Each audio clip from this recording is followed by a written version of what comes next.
Hello students, आयांस academy में एक बार फिर से आपका स्वागत है। स्टूडेंट्स, वीडियो शुरू करने से पहले आप सभी से ये रिक्वेस्ट है कि आप हमारे चैनल को सब्सक्राइब करें और वीडियो अच्छी लगे तो शेयर, लाइक और कमेंट ज़रूर करें और बेल आइकन दबाना ना भूलें ताकि जो भी वीडियो अपलोड हो उसका नोटिफिकेशन आप सभी को मिल जाए।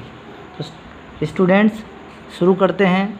आज जैसा कि हमने बात की थी कि आज हम करंट अफेयर्स लेकर आए हैं, तो करंट अफेयर्स के कुछ महत्वपूर्ण सवालों के साथ और कुछ इन पर चर्चाएं भी करेंगे ताकि आप लोग इन्हें ना भूल सकें। तो बिना समय गवाए शुरू करते हैं वीडियो। तो स्टूडेंट्स, 6 मई को विश्व भर में कौन सा दिवस मनाया जाता है, और इसके मैंने 4 ऑप्शन भी दिए हैं ताकि आप कुछ सोच सकें। और गौरैया दिवस, international no diet day, corona दिवस या इनमें से कोई नहीं। तो स्टूडेंट्स, इसका सही जवाब है no, international no diet day.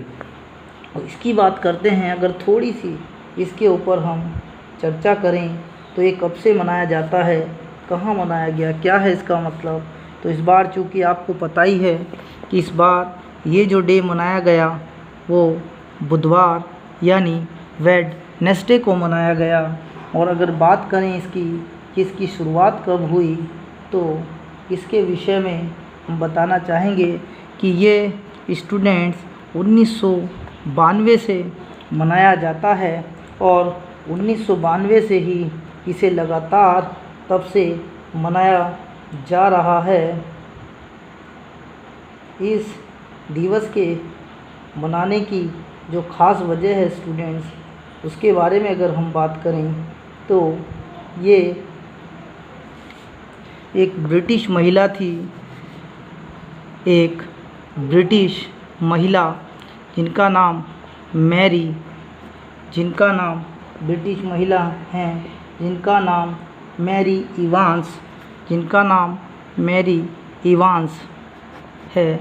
उन्होंने इसको शुरू किया था और आज ये पूरे विश्व भर में मनाए जाने लगा है। इसकी अगर बात करें तो इसका जो मकसद है वो अपनी पसंद का खाना खाइए, वो भी बिना किसी संकोच और मोटे होने के डर से।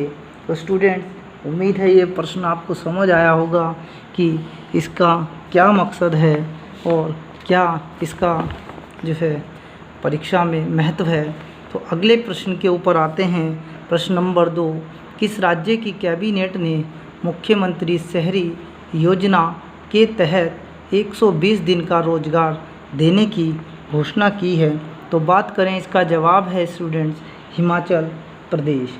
तो हिमाचल प्रदेश में एक कमेटी गठित की गई थी और उस कमेटी की जो अध्यक्षता की स्वयं वहाँ के मुख्यमंत्री ने की, और जिनका नाम जयराम ठाकुर है, उन्होंने इसकी अध्यक्षता की स्टूडेंट्स। और ये जो है योजना लाई गई जिससे लोगों को इस चल रहे दौर में रोज़गार मिल सके और एक सुरक्षा भी महसूस हो सके। प्रश्न नंबर 3 की अगर बात करते हैं स्टूडेंट्स, एप्पल और किस कंपनी ने कोरोना को लेकर बनाए जा रहे लोकेशन ट्रैकिंग ऐप को बैन करने की घोषणा की है। तो इसकी बात अगर कर लें तो इसका सही जवाब है स्टूडेंट्स गूगल। तो गूगल ने इसको किया है। उनका मानना है कि जो पर्याप्त डाटा ना होना और जानकारी ठीक प्रकार से ना होना, इस वजह से इसको बैन किया जाना चाहिए। सबसे पहले इसके लिए उचित डाटा को कलेक्ट करने की व्यवस्था होनी चाहिए। अगले प्रश्न की ओर बढ़ते हैं और प्रश्न नंबर 4, हाल ही में किस राज्य सरकार ने एग्जिट ऐप लॉन्च किया है। स्टूडेंट, ये प्रश्न परीक्षा की दृष्टि से बहुत ही महत्वपूर्ण है और ये परीक्षा में आने की पूरे चांस हैं। तो वो कौन सा राज्य है जिसने इस एग्जिट ऐप को शुरू किया है। तो एग्जिट यानी बाहर। एग्जिट का अगर वैसा मीनिंग देखें हम, रियल मीनिंग, तो होता है एग्जिट का मतलब बाहर निकलना। तो यानी कि इसका भी मतलब है कि सरकार द्वारा वहाँ अन्य राज्यों से जो फंसे हैं लोग, स्टक पीपल हैं, स्ट्रैंडेड पीपल हैं, जो फंसे हैं, उनको उनके घर तक पहुंचाना इसका मकसद है। तो कौन सा राज्य है वो स्टूडेंट्स, ये जानना बेहद ज़रूरी है, और वो राज्य है पश्चिम बंगाल। पश्चिम बंगाल सरकार ने एग्जिट नाम के इस ऐप को चलाकर वहाँ के फंसे हुए लोगों को काफ़ी राहत प्रदान की है। अब अगली और इसी विषय पर जान लेते हैं। चूँकि बात कोरोना की चल रही है तो कोरोना से जुड़ी और बातें हम जान लेते हैं। वे कौन कौन से ऐप फ़िलहाल सरकार ने चलाए हैं ताकि जिनसे लोगों को कोरोना से संक्रमित होने में कुछ सुरक्षा मिल सके, बचाव हो सके और जानकारी मिल सके। तो सबसे पहले जो इस समय सबसे ज़्यादा जो फेमस भी है और सभी लोग इसका इस्तेमाल भी कर रहे हैं, वो है आरोग्य सेतु ऐप, जो भारत सरकार द्वारा लॉन्च किया गया है। इस ऐप की अगर बात की जाए तो ये एंड्रॉयड मोबाइल, जितने भी एंड्रॉयड मोबाइल हैं और आईफोन हैं, उन आईफोन पर ये चलेगा और किसी भी संक्रमित व्यक्ति की जानकारी देता रहेगा। यह ऐप ब्लूटूथ को भी कंपलसरी ऑन होने की और लोकेशन और मोबाइल नंबर के बारे में चेक करने की भी जानकारी देता है, क्योंकि मोबाइल नंबर आप जो इसमें अपलोड करेंगे यानी जो डालेंगे इसमें, उसी मोबाइल पर चलेगा और उसी से ये आपको अपडेट भी देता रहेगा कि आपके आसपास कहीं कोई संक्रमित व्यक्ति तो नहीं है। और इसमें जो है दूरी का भी दिया है, 1 किलोमीटर, 300 मीटर और इस तरीके से डिस्टेंस का दिया है इसमें, जो कि GPS यानी GPS के माध्यम से भी आपको जानकारी देगा यदि आप इसका इस्तेमाल करते हैं। तो ये एक बहुत अच्छा ऐप है और इसे सभी को प्रयोग भी करना चाहिए। इसी से हम आगे बढ़ते हैं और इसी तरीके के और कुछ अन्य ऐपों की बात करें तो याद रखना है स्टूडेंट्स, एक ऐप नहीं कई ऐप इस तरीके के सरकार ने चलाए हैं। कोरोना कवच नाम का भी एक भारत सरकार ने ऐप चलाया है। इस ऐप का बीटा वर्जन भी भारत सरकार ने ही लॉन्च किया है। यह अभी केवल एंड्रॉयड यूज़र के लिए ही है। यह भी कोरोना ऐप को ट्रैक करने वाला एक ऐप है, जो कि हमारे लिए बहुत ही महत्वपूर्ण साबित होने वाला है। अब आगे की बात करें तो एक ऐप और आने वाला है, हालांकि अभी तक यह लॉन्च नहीं हुआ है। इसका नाम है क्यू ऐप। क्यू मतलब क्वारंटाइन से मतलब है यहाँ पर। इसे अभी सरकार से अनुमति नहीं मिली है, जब अनुमति मिलेगी तो इसे लॉन्च किया जाएगा। उसके बाद आते हैं हम ट्रेस कोविड-19। ट्रेस कोविड-19 भी एक ऐप है जो कोरोना से ही संबंधित है। चेन्नई के स्टार्टअप मैक ऐप स्टूडियो द्वारा यह तैयार किया गया है और यह सरकार को ऑफ़र भी किया गया है बिल्कुल फ्री। यह भारतीय और विदेशी दोनों ही लोगों की जो ट्रैवल हुई है उसको यह ट्रैक करने वाला ऐप है, जो कि ये मील का पत्थर साबित होने वाला है स्टूडेंट्स। इस कोरोना जैसी ख़तरनाक महामारी में, इस पेंडेमिक में। तो एक और ऐप अभी हाल ही में लॉन्च हुआ है, कोविड-19 CHD कोविड, यानी चंडीगढ़ सरकार द्वारा ये लॉन्च किया गया है। और कोविड-19 का भी मकसद यही है, कोरोना से सुरक्षा। तो स्टूडेंट्स, उम्मीद है अच्छा लगा होगा आपको प्रश्न। तो अगले प्रश्न की ओर बढ़ते हैं, UV ब्लास्टर। तो UV ब्लास्टर बहुत हाल ही में चर्चाओं में है, क्योंकि यह DRDO द्वारा लॉन्च किया गया है और ये एक शोधन टावर है। अगर इसकी विशेषता की बात करें स्टूडेंट्स, तो इसका जो मकसद है वो सैनिटाइजेशन के लिए इसका इस्तेमाल होगा, बिना किसी केमिकल के प्रयोग के। तो यह मोबाइल और लैपटॉप से वाईफाई लिंक के जरिए चलाया जा सकता है। यह 400 वर्ग फीट के क्षेत्र को 30 मिनट में सैनिटाइज कर सकता है। इसमें किसी भी केमिकल का खतरा नहीं है। अब नेक्स्ट अपने प्रश्न की ओर आते हैं कि पुलित्जर पुरस्कार 2020 किन भारतीयों को मिला।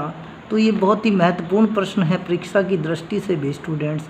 तो ये कश्मीर के पत्रकार हैं, फ़ोटो पत्रकार हैं मुख्तार खान, चन्नी आनंद, डार यासीन, ये सभी ही जो हैं पुलित्जर पुरस्कार पाने वाले हैं। अब नेक्स्ट प्रश्न की ओर अगर हम बढ़ें तो अपनी प्रथम अंटार्कटिका एम सैटेलाइट कौन सा देश लॉन्च करने वाला है। तो याद रखना है स्टूडेंट, इसका सही जवाब है रूस।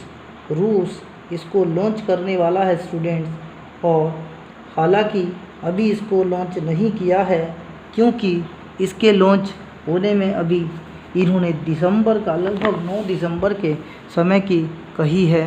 तो ये जो है अंटार्कटिका में होने वाली जो पर्यावरण संबंधी बातें हैं उनका लेकर यह बनाया गया है और 9 दिसंबर 2020 को इसको लॉन्च किया जाएगा।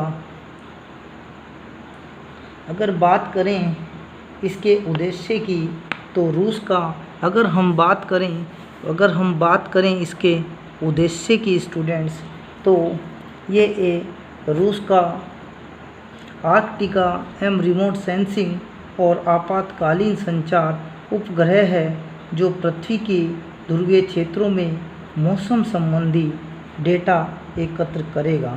यानी जो इसका मकसद होगा ये मौसम संबंधी डेटा एकत्र करेगा और उसकी जानकारी जो है संस्था को देगा ताकि जलवायु में होने वाले परिवर्तन का बेहतर ढंग से अध्ययन किया जा सके। नेक्स्ट प्रश्न की बात करें हम स्टूडेंट्स, तो हमारा प्रश्न है वर्ल्ड हैंड हाइजीन डे कब मनाया जाता है। बहुत ही इम्पोर्टेंट प्रश्न है और 5 मई को वर्ल्ड हाइजीन डे मनाया गया स्टूडेंट। और वर्ल्ड हाइजीन डे का अगर बात करें तो इसमें हाथ को साफ रखने से इसका मतलब है क्योंकि आप देख रहे हैं आज अगर कोरोना भी जो सबसे ज़्यादा फैल रहा है तो हाथों की वजह से ही फैल रहा है। और अगर हम इसके थीम की बात कर लें तो इस बार जो थीम रखी है इसकी सेव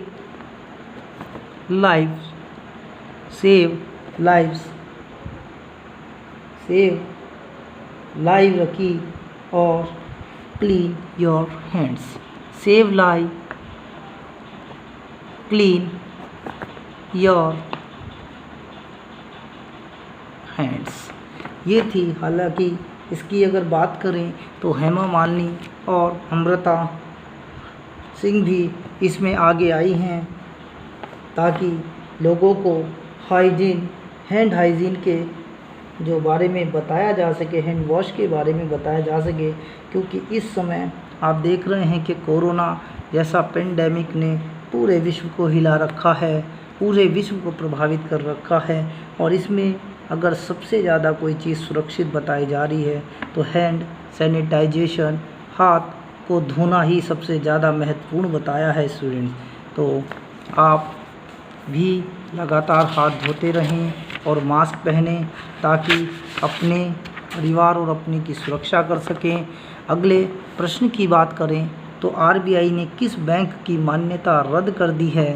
तो ये बहुत ही इम्पॉर्टेंट है और जो बैंक की तैयारी कर रहे हैं उनके लिए भी बहुत ही महत्वपूर्ण है। तो ये है द CKP कोऑपरेटिव बैंक।